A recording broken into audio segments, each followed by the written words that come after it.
Hello, everyone. I'm Dr. Alan Simberg, and in today's video, I'm going to talk about why action beats emotion. So, to start with, one of the things that's important to recognize is that emotion follows thought. So, for example, let's say you wake up and you start getting ready for your day, and you think, oh, I really don't want to go to work. Oh, this is going to be a terrible day. Well, you're going to have certain emotion that follows that thought. If you get up and you think, wow, I'm really excited about going to work today, and you come up with a reason for why you're excited about going to work, well, then you have something to look forward to. But let's go back to the original example. Let's say, for whatever reason, you're having a thought that's not particularly either positive or productive, as I would say.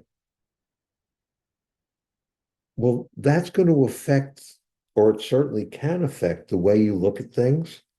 It can affect the way you manage things.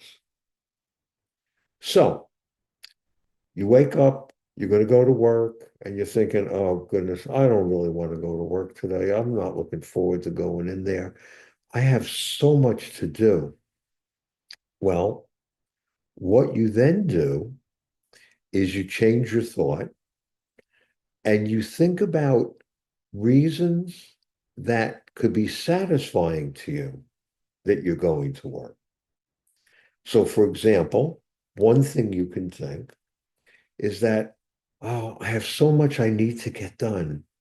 But if I go into work and no matter how much I get done, it's that much less that I'll have to do. And then what you do is you stop thinking about it in a way that's either negative or, as I would say, counterproductive. And you keep that thought about, I'm going to get in there, I'm going to go to work, and I'm going to get as much done as possible. And then it'll be that much less I have to do.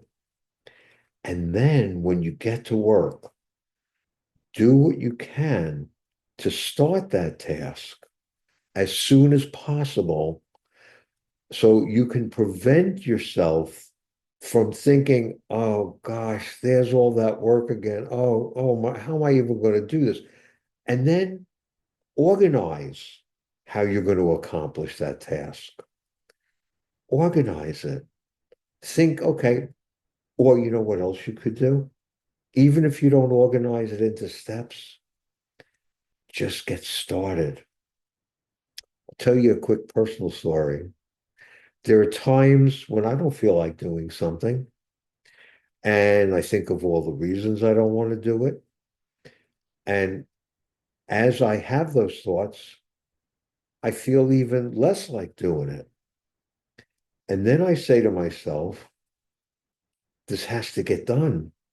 If I don't do it now or I don't do it today, I'm going to have to do it at some point. I'm just putting it off. And then what I do, I stop thinking about it and I immediately go into action. In the very beginning, maybe it is a little challenging, maybe it isn't. But then as I continue to proceed, I start accomplishing more and more. I build my momentum. And let's say, for example, I decide I'm going to do 4 of the 8 tasks. I'm at least going to do 4 of the 8 tasks. And then what I find that happens almost every time, if not every time, is I do the 4 tasks. And then I say, what the heck? I'll do one more. And then I do one more. And I'm feeling even better because I'm also giving myself credit for what I'm accomplishing. And then I think, you know what? I could put it off. And if I can, and if it's reasonable, maybe I do that sometimes. But then I think, you know what? I'm going to finish this. I'm going to get this done right now. And then I do it. And as I'm doing it, the momentum is going and moving. And then when I get done, I give myself credit. I said, wow, that was kind of tough to start, maybe, but I got it done. So now the question becomes, well, what does this have to do with recovery? Well, here's an example. Let's say you're thinking about going to a meeting, a 12-step meeting or a smart recovery meeting, and you're thinking, oh, I don't know, I'm kind of tired. I don't really want to go. And oh, I know I've missed the last couple of meetings. I know. Oh, but you know what? I just got to go. I know I have to go. I know it'll help me. I always feel so much better after I attend a meeting. And then you just put your focus on getting ready to go to the meeting.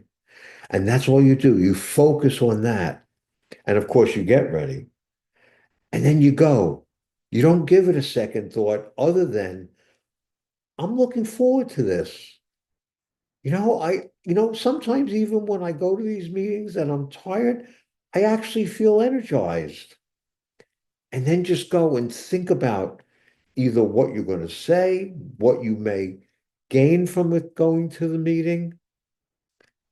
And then when you go and you attend, and as you're there, or maybe when the meeting is over, maybe when you're driving home, or if you're close enough, walking home, give yourself credit for what you did and realize that by not sabotaging your going to that meeting, you've accomplished something that's been helpful for you in your recovery. And, sometimes maybe whatever you're doing to better yourself, the way you're progressing in your recovery, you might meet a challenge, but don't ever give up.